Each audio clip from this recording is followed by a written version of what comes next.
Welcome to The Right Side with Doug Billings, coming to you from smack dab in the middle of the fruited plain of the United States. Thank you for joining me from all around the planet. Today, the Supreme Court made a decision about free speech and how social media platforms may or may not be able to talk with, maybe be pressured by members of the elected class in the government, especially those on the radical left. Look, the ruling at first glance is not a pro-conservative and a pro-First Amendment ruling, but hang on a minute, it's not as bleak as it may seem, and I'll explain why later in the program today. But the good news tonight, debate eve all across the country. Debate parties are setting up for the first showdown this year between Administrator Biden and President Trump. Everything it's on Biden's shoulders. Polls have Trump up by 18%. You have not heard about this because the legacy media will not talk about it. All of this and much more. Ladies and gentlemen, The Right Side with Doug Billings is now upon you. Are you ready? Let's go. Hey everybody, my name is General Mike Flynn, and I'm here to do a big shout out for my great friend and one of the best in the business, Mr. Doug Billings. Right Side with Doug Billings, Right Side with Doug Billings. Doug is the future of the airwaves when it comes to independent broadcasters and podcasters. He is the new Rush Limbaugh. He's exactly what America needs right now, looking for honesty, looking for wisdom, looking for truth, looking for patriotism. Listen to Doug Billings at Right Side with Doug Billings. God bless you and God bless America, and thank you. Ladies and gentlemen, we are winning. We're winning, winning, winning. Welcome to The Right Side with Doug Billings. Are you ready? We are not liberal snowflakes who melt away in the face of tragedy, adversity, and challenge. We are a covenant nation under God, and his divine providence is not dead and it's not gone. It is living within each and every one of you. And you will bring it to life in such a way that the world has never seen before. We never back down. We never give up. We march forward.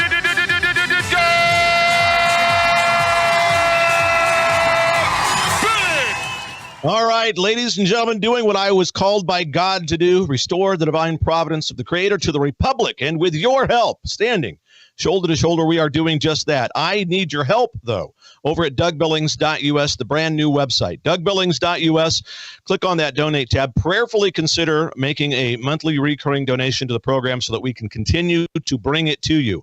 The program itself, the show is free. Everywhere you look, you can see it on X, on Facebook, on YouTube, on worldviewtube.com, on Spreely TV, on my website.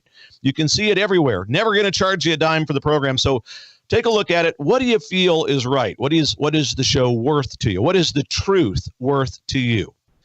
DougBillings.us. Please go over there, hit the donate tab, consider a monthly recurring donation. It's how the truth is brought to you. So today, the Supreme Court came down with a ruling that at first glance, many conservatives don't like. And I don't blame you if you're one of them. It's the First Amendment case in a nutshell. It goes back to the days of COVID when people like me, and perhaps people like you found themselves being censored on places like Facebook and so forth. Did you ever find yourself in Facebook jail because you'd said something about the vaccine or about election integrity and so forth? Well, the Supreme Court came down and said today that the state, Missouri, my home state, by the way, congratulations, Missouri, and Andrew Bailey, the Attorney General over there in Missouri, he filed a suit along with some other people.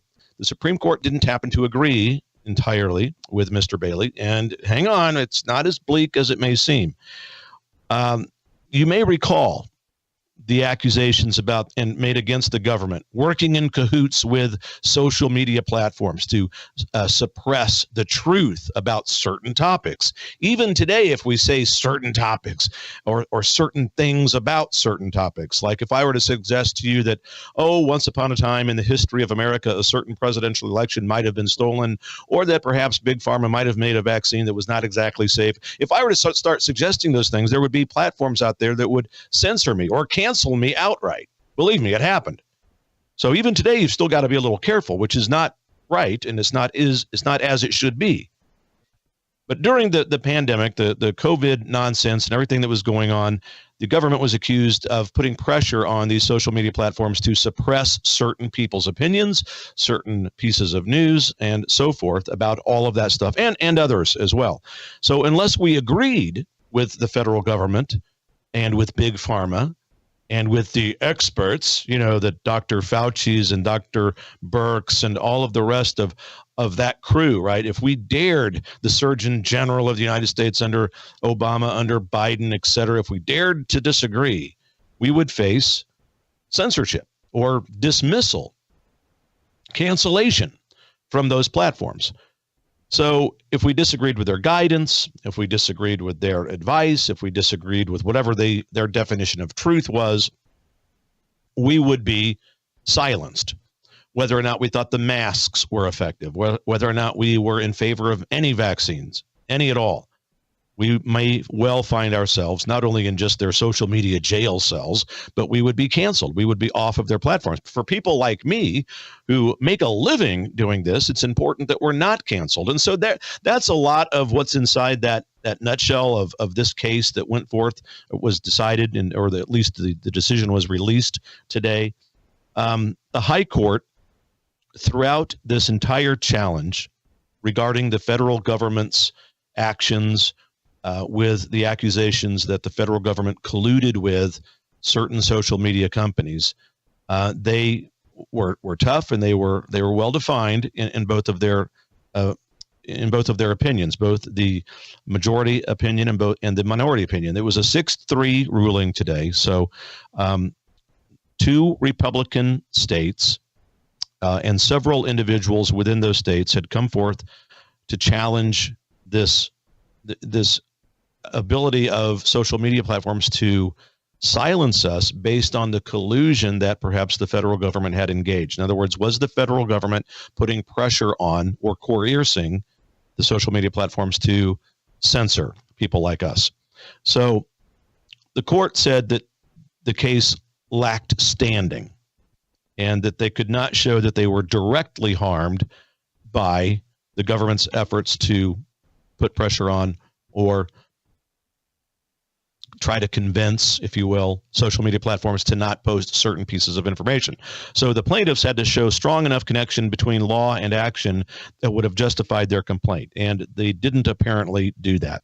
We don't like that. Conservatives are a little disappointed, to say the least. I know that Marjorie Taylor Greene was very active and vocal on social media today about this. The argument was that the federal government pressured social media companies to censor views that they viewed as disfavorable. In other words, this is the radical left government. Now, we're in Biden administration time, right? And the argument was that his administration was censoring people like us about COVID, about vaccines, about masks, about the shutdowns of economies and governments and people's jobs and so forth, all of that. And I was very vocal early on about that. The wreckage of our economy was absolutely unnecessary. I think most of us, especially with the vantage point of hindsight, can look back and see that, yeah, we overreacted to this. But the radical left, again, in my opinion, this whole idea of chaos that I talk a lot about, because over the last 4 years of the administration with Biden in control, or Obama and Susan Rice and Hillary Clinton, of course, pulling the strings of the puppet who is Biden, they have purposefully cascaded down upon us chaos. There's no doubt about it. I talk about this all the time. And the wreckage of the economy, the masks and so forth, were never absolutely required. We didn't have to walk around with masks. We were told we had to, but we didn't really have to. Hindsight's 2020. The masks are not effective. It says right on the box. So you still see people today, because they've been, to a degree, hypnotized, right? They've been convinced, scared to death. They've been scared to death that they've got to wear the mask. And when you see members of the radical elected class, especially them, the members, the Pelosi's, the Schumers, Kinzinger and Nader, and all these kooks, when they're in their mask gear, when they're wearing the mask, we have to remember the mask was never, ever about your health. It was not. The mask doesn't protect your health, ladies and gentlemen, not in the slightest. The mask was always about political signaling. It was about political signaling, and in the beginning, it was a sign of animus towards President Trump. If you're from Raytown, that means hatred or dislike towards President Trump. So it never was about health. And so that's part of their uniform now. When you see people wearing the mask, unless they are incredibly elderly or otherwise in need, medically speaking, they've either been, again, convinced, brainwashed, whatever. but it's part of their uniform. Many of these people wear masks not because they think they need it, but because they know that's a sign. That is their uniform. That's part of the radical left uniform now. And they will wear it proudly to demonstrate that they are on that side. Believe it. That's really the truth. I mean, they view it as part of their uniform. The radical left woke mob sign of unity. So they argued that the government put pressure on companies. It violates our First Amendment. And I've complained about this for 4 years. I've been one of the ones who was canceled precisely because of the conservative views that I have and that I share with you good people. Many of you out there have also been victims. I get it. I understand. Who among us hasn't been? For example, again, like I said, I bet there's thousands upon thousands of you out there who you may right now be in Facebook jail. I know my friend Chad Prather has been in Facebook jail for several times, and his platforms are throttled and limited. There are others. Dr. Cordy Williams currently in Facebook jail. Other people out there. And by the way, I have to laugh. You sit back and you look at this stuff. It's so ridiculous. The fact checkers. You can be sure that when you're fact checked in a negative way on Facebook and other platforms, it used to be X, formerly known as Twitter. It used to be a little different. Elon Musk has done a great job opening up that platform and undoing the censorship that was put in place. But it is what it is. So today's ruling, the issues that are often censored were on the table. We didn't prevail, but the radical left who colluded with or put pressure on these companies isn't out of the woods yet with regards to this case. There is a way forward. So they wanted to, back in the day, if you remember, with regards to the censorship on social media, if I was talking to you about the vaccine or about COVID or the mask or other things, they would, all of their algorithms would be like radar beacons right on us. They would be watching and listening. And if we said anything that they disagreed with, anything that was going against the narrative, anything that spoke against the authority given to Dr. Fauci and what he was saying, we would be censored. I would be censored. I experienced it firsthand. So yes, I get it. I know it. And I know you have. But they were also very, very sensitive to, because during this time, 3.5, 4 years ago, the Hunter Biden laptop issue was out there. People like me and others were talking about the truth about that laptop, and the radical left mob, especially in the elected class, didn't want us telling you the truth about Hunter Biden and his dad, the laptop, and all of the stuff going on between them and the dark money and the shell game that's going on over with their businesses in the Ukraine. They didn't want anything to get out with regards to all of that, so they censored us. And we're going to talk about a little bit about why I still say there's hope despite this ruling today and the numbers that we see with President Trump in the polling. And a kind reminder before we go to break, head over to DougBillings.us after the show. Wait till the show's done. You don't want to miss out on the intellectual maturity that I'm dispensing to you. But after the show, head over to DougBillings.us. And ladies and gentlemen, stay with me. I'll be right back. Cheers.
Hello, I'm Brandon House. Melissa and I have been taking Bella Grace, this powerful elixir, since last fall, 2023. The results have been amazing. My hands would crack and bleed, deep cuts and cracks every winter for years. No matter what we did, we couldn't get them to stop cracking and bleeding. This year, I took Bella Grace, no cracking, no bleeding. My acid reflux, gone. Haven't had to take a Pepsid. My hair growth, the last 2 times I had my hair cut, the lady had to use thinning shears on my hair. That's amazing. We've also received incredible feedback from you, our listening audience, and the impact it's had for you. This is loaded with astaxanthin. That's a powerful antioxidant.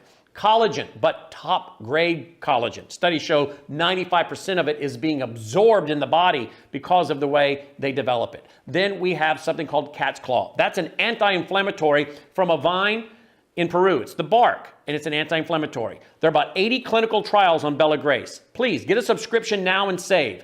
MelissaHousebg.com.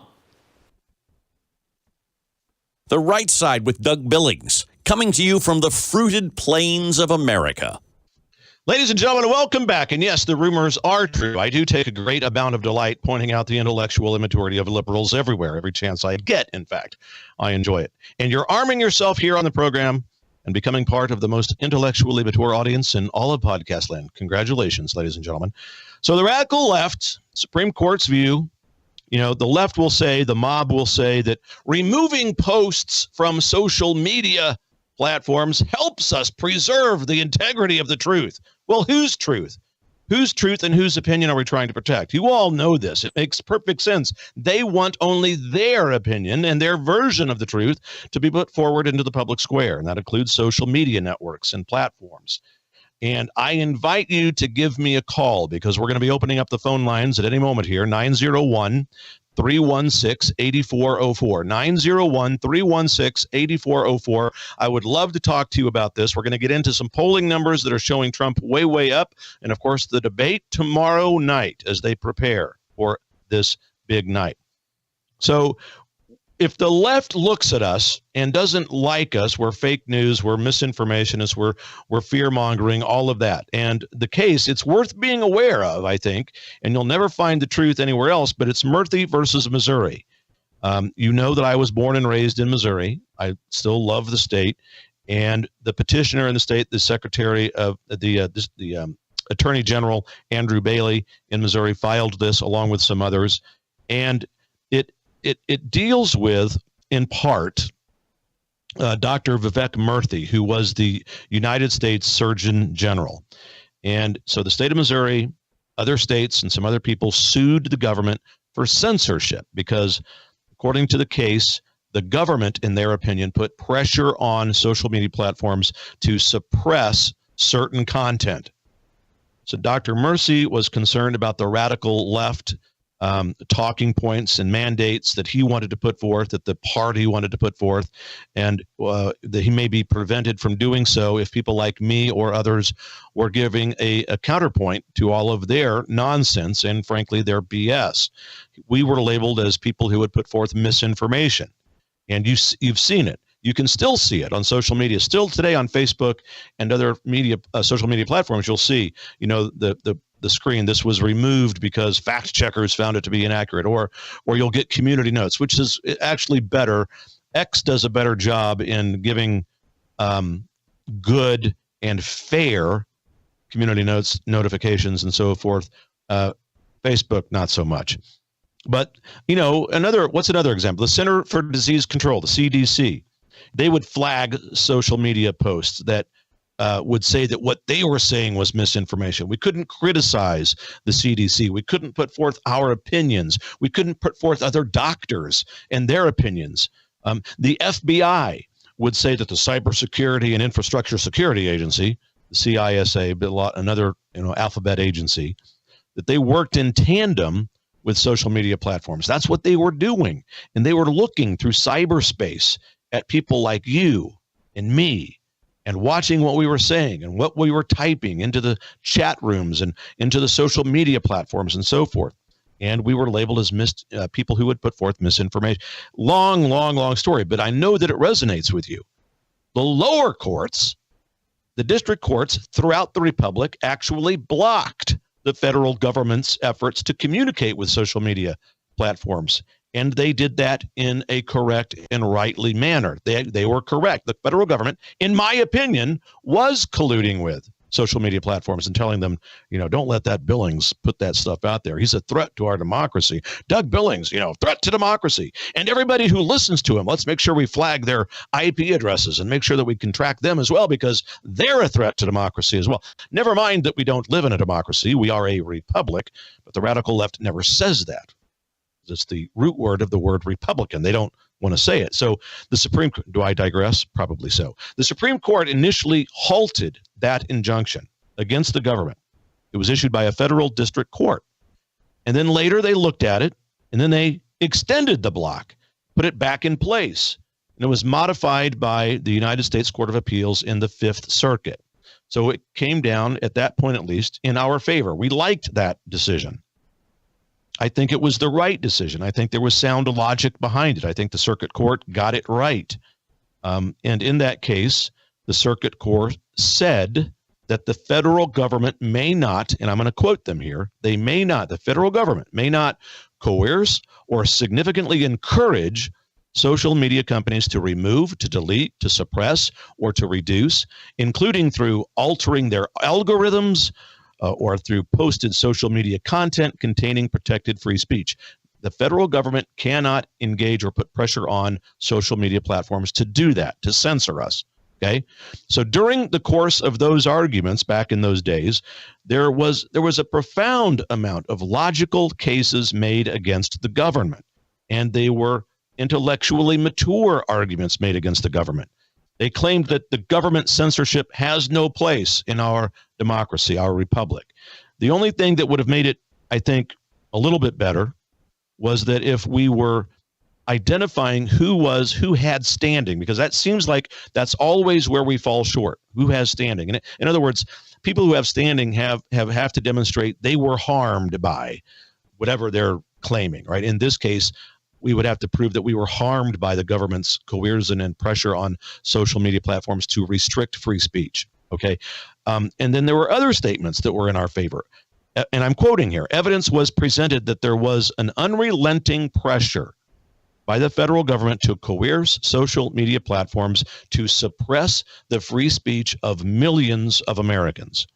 And so at the federal district court level, it was obvious. They described the government's behavior as, and again, I'm quoting, their behavior was this, quote, the most massive attack against free speech in American history, including the censorship of renowned scientists opining their own opinions and information in areas of their expertise. So it goes well beyond the government simply having access to what we call a bully pulpit, right? It's well beyond the government just speaking out against us saying, well, I wouldn't really pay attention to Billings. What it really is that the federal government didn't have just a bully pulpit, but they themselves became the bully, bullying us into cancelship, into silence. We were bullied. They would threaten us with cancellation.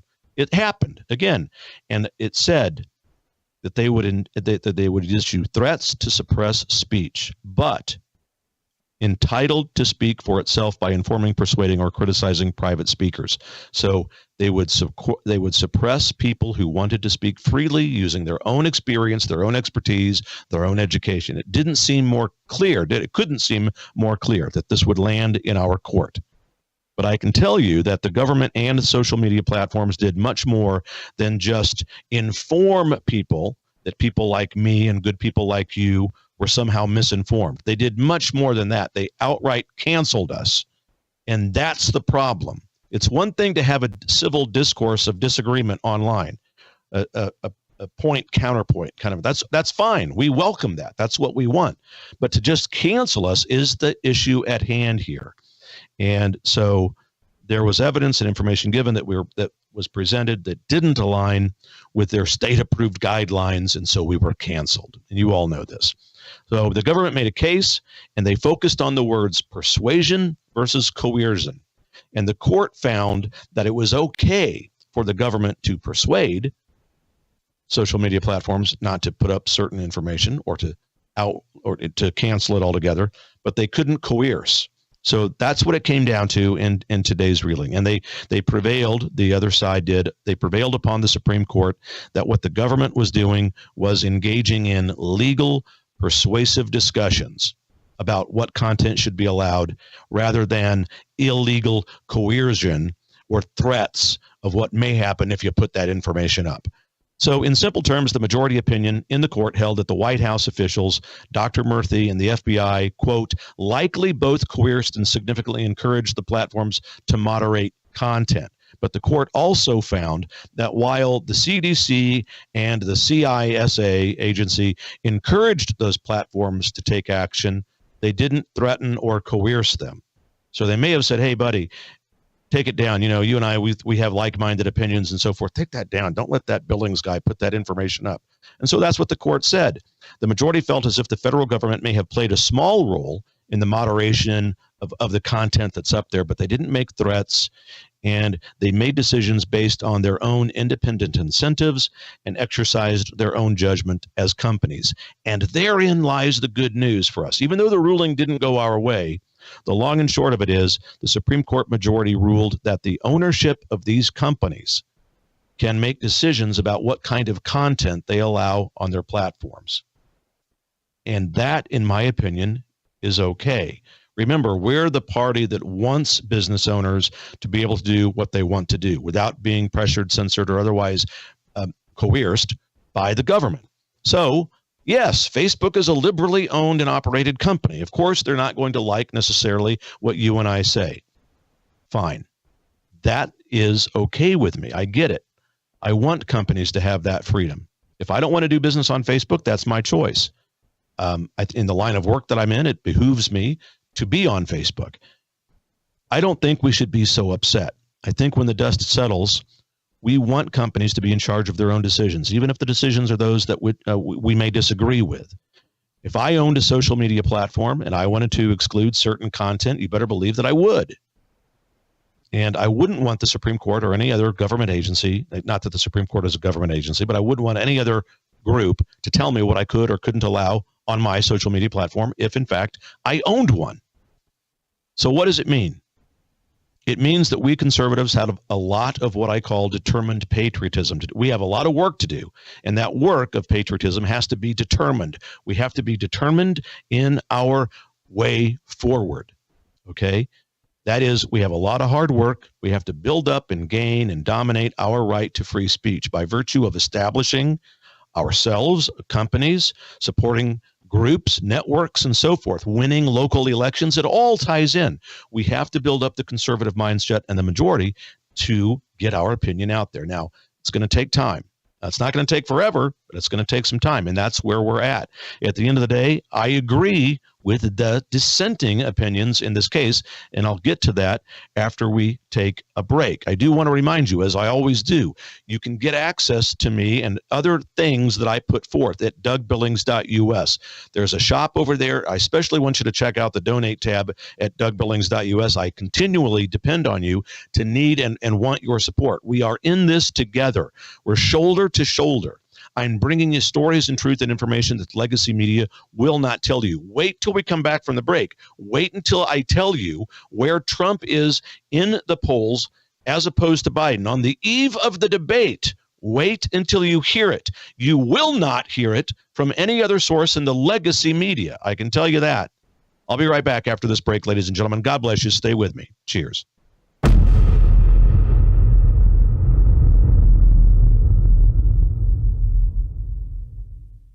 Hello, I'm Brandon House, and I want to tell you about Numi. This is a swish. You just take 2 capfuls, swish it around your mouth for 3 to 4 minutes, and you're absorbing, according to the studies, glutathione. Now, you don't need to take my word for it. There are over 162,000 studies on PubMed on the power of glutathione. It is a powerful molecule that studies show detoxes our cells. Some studies even show that glutathione might remove mercury from our brains, help to prevent things like Alzheimer's, dementia, and Parkinson's. Now look, I'm not making claims. I'm just telling you what the research is showing about the powerful molecule glutathione. Numi is the product that contains glutathione. Melissa and I swish with this twice a day. We urge you to go to Neumi.com/house1. That's Neumi, Neumi.com/HOWSE and the numeral 1. Begin finding out about the power of glutathione while also supporting this broadcast network. Thank you. twc.health/Brandon. This is one of our sponsors, has been now for a few years. Here it is. You just go there. If you use that URL, folks, you not only save money, but our program gets credit, which helps us keep doing great shows like this for free and pushing them out. twc.health/Brandon. Look up here at the top of the page where it says Med Kits. Go down there to the one that says Contagion Emergency Kit. Contagion Emergency Kit. That's the one you want, right, Dr. McCullough? Right. That's going to cover bird flu. Just you start on day one. I think all the animal workers, people in rural areas need to have these. You can't wait around for the pharmacist. If you start early, that comes with telemedicine. We can intensify the antivirals, get other drugs going. Very affordable. Join through Brandon's website. Join as a member because we're working on ways to replace the used drugs, and you have to be a member to get that advantage. The Right Side with Doug Billings, where we meet in determined prayer and determined patriotism. All right, everybody, welcome back. Here we are, the meaning of life being fulfilled right here as I enter into your life to make differences for the better, and you doing the same for me. The Supreme Court, the dissenting opinion, I agree with it. And by the way, 901-316-8404, the phone lines are open. We're opening up the queue if you want to get in line to talk with me about any of this and much more. 901-316-8404. Alito, Thomas, Gorsuch, I agree with them in their dissent. Their opinion stated that the majority opinion unjustifiably refused to address that serious threat to our First Amendment, and that for months, high-ranking government officials placed what they called unrelenting pressure on Facebook, primarily, to suppress Americans' free speech, and that the victims of the suit wanted to ensure that the federal government didn't continue to coerce social media companies to suppress speech. So, yeah, I mean, I see that. I get it. All of the victims, including the 2 states that were involved in this suit, and remember, those states within them, Missouri and others like them, have public health officials who were prevented from sharing their expertise with state residents, people who may have disagreed with the likes of Dr. Fauci and Dr. Birx and so forth.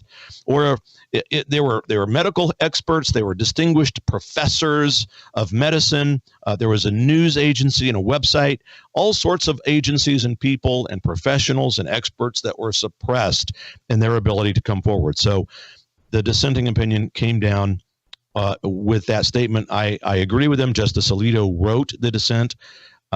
But there is a ray of hope there because the Supreme Court very often, ladies and gentlemen, when they rule like this, they give us avenues forward, even when they rule against one of our particular points of view. And in this case, I think that it's apparent the court wants to see people come forward who have what they call standing. And that is, they have to prove that they were the ones harmed. So to his credit, Missouri Attorney General Andrew Bailey, who filed the case, said that he's going to be back. He's going to be introducing more evidence, and they're going to come back and relook at this, which they can.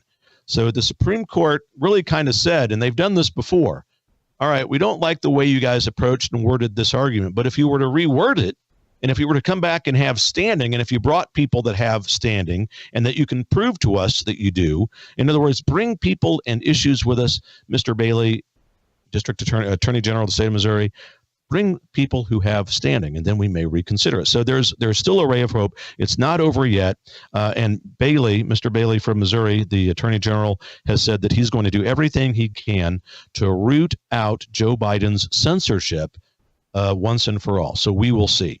So that's that. It was in the news. It's an important First Amendment issue. A lot of conservatives on social media were lambasting it, and they were quite angry about it, and I understand that, but I don't see it as bleak because that ray of hope, we can still go back, and they are going to go back and try to refabricate this thing and to rephrase it to meet the Supreme Court justices' threshold for proof with standing in the case. So there is your Supreme Court news for the day. Remember, presidential immunity is another biggie that's looming out there that should be delivered to us soon. Presidential immunity. Every president, ladies and gentlemen, no matter what the radical left media is telling you, every president has immunity, and it must be so. President Obama had it, Clinton, Bush, all of them. Obama used drones to attack civilians, ladies and gentlemen. He wasn't prosecuted after he left the office of president for that. So Trump, of course, is targeted because the radical left does not want him to be in office at all. And so that's why the hubbub about immunity is up. It's not as if a president, once he's out of office, if he were to commit some sort of a crime, wouldn't be prosecuted. It has nothing to do with that. The issue of presidential immunity has to do with what actions a president took while he was in office. And if he is found to have broken the law while in office, we have what's called, as you know, the impeachment process. And the radical left tried twice to throw absolute nonsensical impeachment proceedings against President Trump. Twice. He was impeached twice and acquitted twice. And much to the chagrin of Democrats everywhere, the impeachment goes away when it's acquitted in the Senate. The same thing with Bill Clinton. So to be fair, Bill Clinton was impeached. He was acquitted in the Senate. The impeachment is gone. Oh, no, Doug, the impeachment lasts forever. It's always going to be part of the nope. No, it's a part of history. It happened, but the actual impeachment itself is gone if he's acquitted in the Senate. Ladies and gentlemen, it's the same thing in the court of law in the civil world. If you or I are accused of a crime, we go to court, we're found guilty, we appeal that to a higher court, and that appeals court finds us innocent. The lower court decision is thrown out. We are no longer guilty. It doesn't exist. Same thing is true with impeachment. So liberals hate that, and so do some conservatives when you talk about Bill Clinton. But that's the truth. And so that's what immunity is about. Does a president have immunity with regards to the decisions that he makes as president while in office? From wartime decisions to financial decisions, economic decisions, border decisions. Will Biden be prosecuted? Will Alejandro Mayorkas be prosecuted because of the murders that he's responsible for in this country? Rachel Morin, for example, Jocelyn Nungayan, little girl murdered the other day, an adult fitness instructor murdered, all by illegal. Will Biden be prosecuted once he leaves office? Of course he would not and should not, because even though it's abhorrent and even though it's catastrophic and murderous, he is able to, as the occupant of the White House, to make decisions with regards to the border and other things. He would not, should not be prosecuted for those. Now, other crimes, now the Ukraine issue, outside of the office of president, did he make money? Did Hunter make money? Was there collusion over there? Was there laundering of money? All of that will be discovered. And if Biden were to be found guilty, he would go through the impeachment process for it if he were still in office. So we will see. We will see about all of that. All right. So that's, I think, enough of my very lousy Perry Mason invitation to try to explain what's going on in the Supreme Court. But don't be dissuaded by what you may see. There is a lot of hope, and especially with regards to Trump and Biden. And on the eve of this debate, here's where I really want you to go tonight with me, into the area and to the light of hope, because it is a good day today. It's a good day. All over social media, we've been talking about and looking at how the legacy media will not tell you the truth. Will not tell you the truth about social media, coercion, censorship, and so forth. And it will not tell you the truth about Biden and his performance. And I can tell you as a 100% fact, the radical left elected class and their minions in their hierarchy and in their media conglomerates, they are absolutely panicked. Biden is in a world of hurt, not just because of his diminished mental capacity and his enhanced and accelerated mental decline, but because of his polling numbers. And I'm not a guy that I don't hang my hat on the numbers in polls. I do not. But these are so outrageously high for Trump that it would do a double take when we look at these things. They will go to great lengths to hide all of this from you. So what I'm about to say, you can believe me that you're never going to see a left-minded person on X post about any of this. Or if they do, it would be in response to me saying it, only to lambast, troll, and otherwise try to besmirch me. President Trump is up. He is way up, ladies and gentlemen, in these polls. I realize right off the bat There's many of you out there that roll your eyes. Oh, God, the polls, Billings. Come on. The polls don't mean a hill of beans compared to the kind of battle that we're involved in here. We need to focus on other things. We can't believe the poll. I agree. But when the polls, especially reputable polls, are so vast in their difference between the two candidates, it bears taking a look at. It demands that we take a look at it. So we are in pursuit of the White House, undoubtedly so, not only for 2024, but again, in 2028 and in 2032. The choice of a vice president is crucial for President Trump. Okay, we need someone who's young, passionate, charismatic, and who's capable and qualified. And I personally hope it's a non-politician. But we need someone who can be the standard bearer for us in 2028 and 2032. We are not just after 2024. So we need to agree, I think. We need to admit that, and we need to find that candidate. We talked yesterday. I've posted it on social media. I do like Vivek Ramaswamy. He's not a politician. He's savvy, he's smart, he's charismatic, young, and he can be the MAGA standard bearer for 2028 and 2032. General Flynn, yes, love the guy. Possibly he's too important for the vice presidency, and that's not a slam on Vivek. The role of the vice presidency is too small for General Flynn. General Flynn needs to be the Department of Accountability, a non-appointee. It does not require the approval of Senate. So for those of you that might think, well, how in the world is General Flynn going to get approved? It's an advisory position to the president, and the president can appoint someone without Senate approval in those kinds of situations. But the polls, ladies and gentlemen, when they hit certain margins, I begin to pay attention to them. The Des Moines Register is one of the most reputable polling institutions out there. Historically based, we can look back and see they're right a lot of the time, if not the majority of the time, in fact. So they are putting out these numbers in their polls. I encourage you to follow them on X, and I encourage you to take a look. When we come back from this break, I'm going to show you some incredible numbers. And this is just, it's clearly the numbers reflect where Biden and Trump are, but also where the battleground states are. And this is crucial. And Iowa especially, and I'll talk about this in some detail. When you look at Iowa, excuse me, historically, people in Iowa vote very, very similarly to the people who happen to live in Pennsylvania, Wisconsin, and Michigan. Those battleground states, if Trump wins Wisconsin, Michigan, and Wisconsin, Pennsylvania, and Michigan, it's over, game over. And he's up, and I mean astronomically up. And you're not going to hear about it from the radical left legacy media. I can go on. I'm going to give you specific numbers. I'm going to show you the numbers when we come back from this break, ladies and gentlemen. And don't forget, DougBillings.us. Please remember, make a mental note. After the show today, head over to DougBillings.us. Check out the new website. We have a lot of things to check out over there. Primarily, of course, I'm asking, we stand shoulder to shoulder. I give you the show for free. What is the truth worth to you? What is it worth to have access to a show that is unfettered in its relentless pursuit of providing you the truth? Figure that out. Pray about it. Consider it. A reoccurring monthly donation at DougBillings.us. There's a shop over there. You can get health products. I'm going to have a weekly a newsletter. We're going to have special guests that only subscribers to the website can have access to.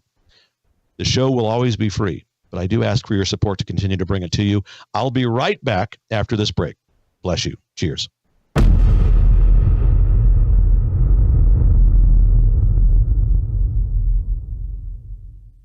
The Right Side with Doug Billings. Ladies and gentlemen, what if I told you that you could change the trajectory of your aging process? Look and feel better, live younger, be more active, less pain when you move around, sleep better, diminish the lines and the wrinkles on your face? Really? This is what I'm telling you. It's possible. You see, low stem cell activity happens when we get older. And it could be causing many of the health problems that some people have in the world today. Because as we get older, we have less stem cell activity, which means we age faster and we heal slower. The secret is a clinically proven and patented phototherapy non-transdermal patch whose technology is the result of over 90 clinical studies and over 20 years of research. Your healthier life can begin today, and you can discover true age reversal. Age reversal, ladies and gentlemen. Please go to liveyoungerwithdoug.us. liveyoungerwithdoug.us, ladies and gentlemen. Get over there today. Or if you'd like, text my name, Doug, to 41372. Doug, text it, 41372. And get over to liveyoungerwithdoug.us. Get younger, feel younger. I'm doing it. I'm wearing this patch. I feel great. And so will you. God bless you, ladies and gentlemen. For the Republic. Cheers. The Right Side with Doug Billings. I want to tell you about the good people over at EMP Shield, electromagnetic pulse, ladies and gentlemen. It can fry your home electrical system or your vehicle's electrical system. But if you attach one of these, now this is for your breaker box at home. There's a smaller version that goes on your battery of your car, your vehicle, that will prevent it from being fried in the event of an electromagnetic pulse. Because as you know, thanks to Administrator Biden, many people coming across the border now who don't exactly have the best of intentions. Protect yourself. EMPshield.com. Get huge discounts over there if you use the promo code Doug. Hello, I'm Brandon House. Would you like to gain access to over 20 years of my radio shows, TV shows, my books? I've written 15 books, and most of those books are ebooks now. And we have conference DVDs, conferences where we filmed our conferences at the Ozarks, literally starting 20 years ago. It's all available in our archived vault. All you have to do is go to worldviewtube.com/vault, worldviewtube.com/vault, and for a reasonable monthly fee, you gain access to over 20 years of Christian worldview programming, news, information, books, documentaries, and a powerful search engine. And folks, it's a great way not only to educate yourself, equip yourself, but it's a big way that you can help fund our continuation as a broadcast network. Please check it out. worldviewtube.com/vault, worldviewtube.com/vault, and help us continue pushing out a Christian worldview. The Right Side with Doug Billings, where we meet in determined prayer and determined patriotism. All right, everybody, welcome back. 901-316-8404. If you want to be part of the program and talk to me about any of the topics we've talked about today, 901-316-8404. So the Des Moines Register, ladies and gentlemen, poll numbers. All right.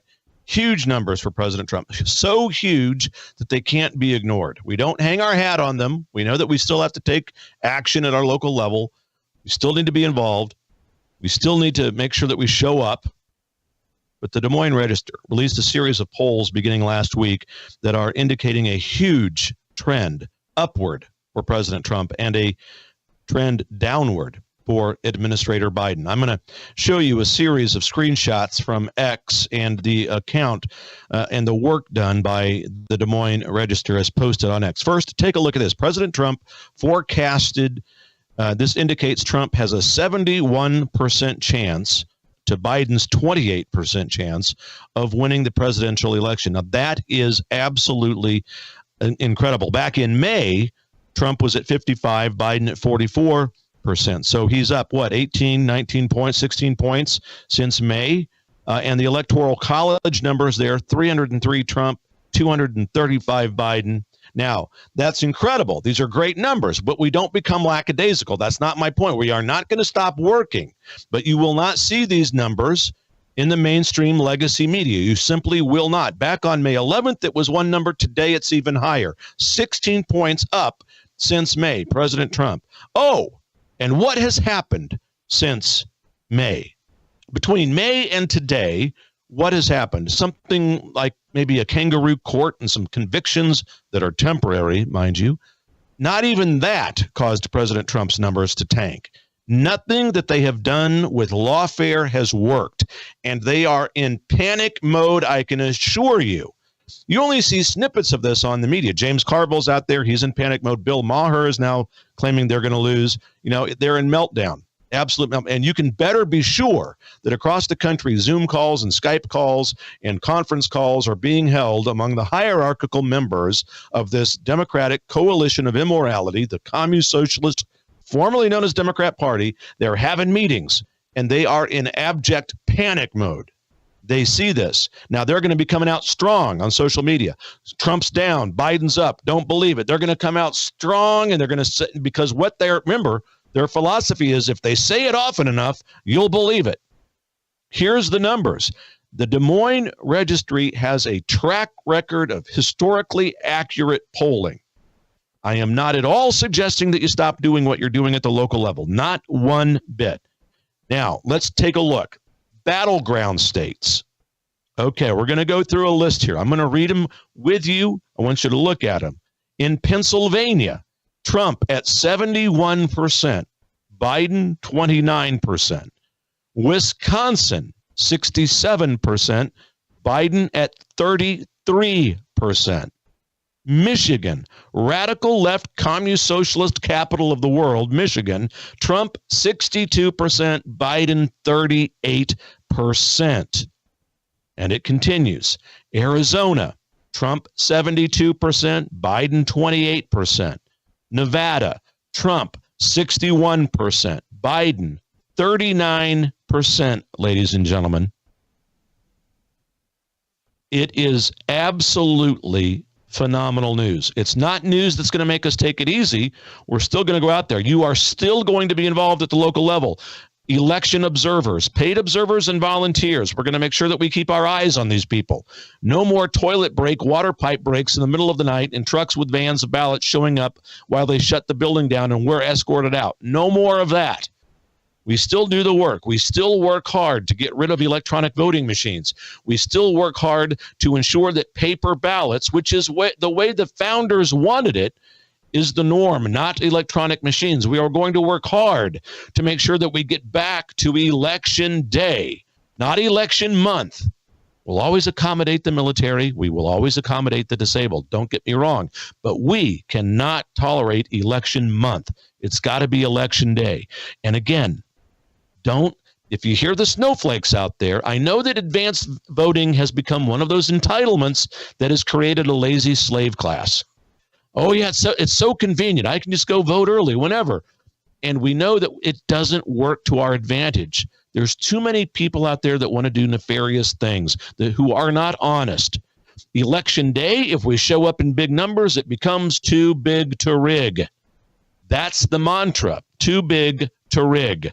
Election day. So please, if you hear a snowflake who might say, well, Doug, I don't want to stand in line for 3 hours on election day. I've got better things to do. I've got a family. I got a job.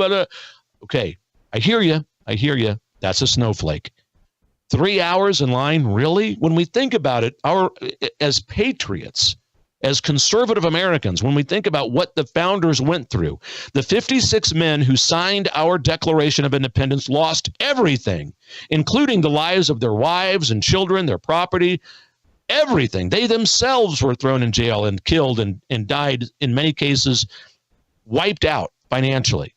The 56 men, every one of them, what they went through because they put their names to that parchment. And we have the audacity to say that we don't want to stand 3 hours in line on election day? What about our military who have gone to the battlefield to defend our right to vote? What about them? How do we honor them by moaning and complaining? Well, I don't want to stand for 3 hours in line to vote.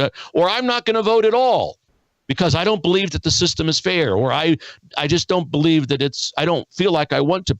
We do not honor God who gives us our rights, and we do not honor the military who protect our rights and who have died in that process. We don't honor them if we refuse to participate in the votes, or in the rights that we have. It is of no honor to do that. So kindly and gently remind the Karens and the snowflakes who come to you and may say, when you suggest that it should be election day and you may have a long line to wait in, and if they begin to bitch, moan, and complain about that, gently remind them about what I just told you, that that's not the right frame of mind. Patriotism must be determined. We must be determined in our patriotism. Determined patriotism. And we have to be steadfast. We have to take responsibility for the outcome. We conservatives have not done a good job at that. Not over the last 125 years or so, if we're honest. But now we're waking up. We know that the radical left liberal mob came into power not because they threw the military at us, not because they had an open revolt, but it's because their side, John and Jane Doe on the streets of America, who were liberal, got involved in their school boards, in their county commissions, in their government, and they've taken over. And we didn't do it. But now we are. So we're waking up. We're seeing it. The nightmare is so bad, millions upon millions of people, even those who may have voted for Biden, are coming over to our side because this is not what they stand for. So in Iowa, they throw a fourth person in there. They throw RFK Jr. in there, and Trump is still up by almost 20 points, ladies and gentlemen. So to my prediction that I made some months ago, RFK Jr. is not going to hurt Trump. In fact, he probably helps Trump. He doesn't hurt him, and he helps him because RFK Jr. is, at the end of the day, a radical liberal. He's all in favor of killing babies. His vice presidential choice is a complete whack job. I can't believe there's people on our side who might even consider him, and there's thankfully not that many, but he is a diehard core liberal. He does not hurt Trump. He doesn't take away that many independents from Trump. He doesn't take away conservatives for Trump, that's sure. So an incredible almost 20-point lead is important to consider because that's what Trump is at in Iowa. Because states like Michigan, Wisconsin, and Pennsylvania have a history of voting much like the people who live in Iowa. And for all of you, just an interesting side note, for all of you remember, back in 1988 during the presidential election, it was Michael Dukakis, of all people, and Iowa went for Dukakis in 1988. Now they're completely on the other side, turning back to a heavy red state and for the good. So it's amazing, excuse me, how much a demographic of a state can change in really not that short of a time. So the point that I want to drive here is that the radical left will find any obscure polling organization, polls that don't have a track record, they're not historically accurate, but they happen to have numbers that might favor Biden a little bit. And you'll notice that what you're seeing on social media, at least, what you're hearing among your friends is that Biden might be up by 1 or 2%, according to them, right? According to their left ideologies, their left opinions, these polls that have no historical backing, no historical record. Well, maybe Biden's up by 2%. That's all they'll say. They won't claim he's up by 10, 15, or 20% because there's no way he's even up by 5. There's no way that he's up by 2. Trump is legitimately, according to the Des Moines Register, up by 18 points, almost 20 points over Biden. I showed you the numbers. Folks, there's no way that Administrator Biden is leading Trump in any reputable poll. No way. Do not be dissuaded. There is hope. There is hope. The radical left liberal mob will not want to talk about it. Be resolute. Share what I'm posting on social media. Subscribe wherever you're watching this program, on X, YouTube, Facebook, wherever. Subscribe to me. Follow me. Go to DougBillings.us. Contribute monthly on a recurring basis so I can come and be with you and continue to deliver the truth. God bless you, ladies and gentlemen. Tomorrow's a big day. A lot to talk about for the debates. God bless you. For the Republic. Cheers.